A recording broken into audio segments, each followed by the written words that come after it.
I only really had one confrontational exit meeting, and it was in Anaheim too. And I basically said to I called the assistant coach out because all the players knew he was a weasel. All the players knew he didn't have our backs, and all the players knew. And then I just went in there and I said, listen, nobody's fooled by what you're doing. Like, we all know you're an imposter. And we went at it for like 10 minutes. And I knew I knew I'd get traded the next year. But man, you can just, that's the nice thing about those meetings. If you have enough, usually older guys have to do it. It always happens after a bad year or something happens. But man, I had it with this coach. I was so happy I said something after, because the guy was just a complete imposter. Yeah, I like that.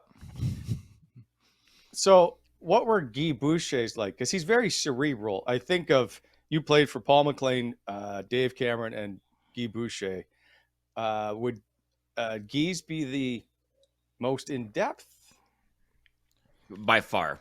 Yeah, by far. A lot of coaches go based on the end of the year on feelings, right? And how they felt you played, and how they can, and what you need to do for the team to be better. I only had one exit meeting with Guy because he was, let go after the deadline that following year.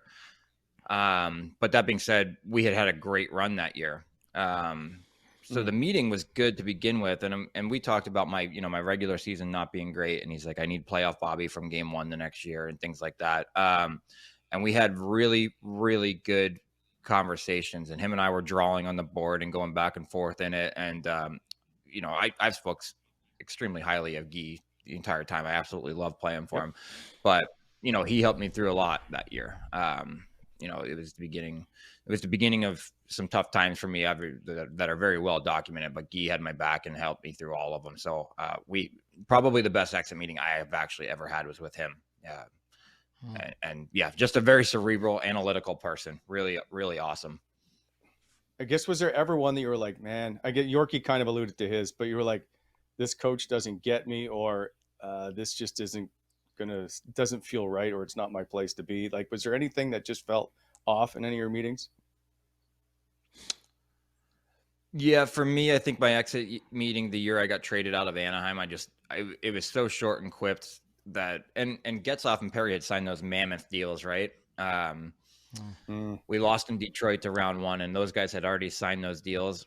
I knew, because I had no trade protection, that I wasn't coming back. I knew that the moment they signed, and they signed in January and February. So I played out the rest of that year essentially. And just knew when I walked into the room that it wasn't coming out, because there was no real feedback. Gabby, Bruce Boudreau, gave me some things to work on, kind of thing, but it wasn't like what we need from you. It's what you need to work on. And that was different. And then my meeting with Bob Murray, was weeks later. I got a text to come in, and my meeting was about 3 minutes, and I just walked out of there, and I was like, whatever's left in that locker room, I better go grab right now, because I just knew it was coming. Yeah.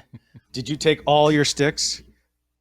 You know what? It was funny, because the room was already shut down by the time he actually called me. Because I had talked to a couple other players, and I said, have you guys had meetings with Bob? And they all said no, because Bob likes to let things digest a little bit and then come back to you. And when he did get back to me, I'm honest to God, I was not in that. I drove 45 minutes each way for a 3-minute meeting. And I was like, well, I think we could have just had a phone call. So I just knew. I knew as soon as I left that room, I was like, I'll never walk through these halls again on this side of the room.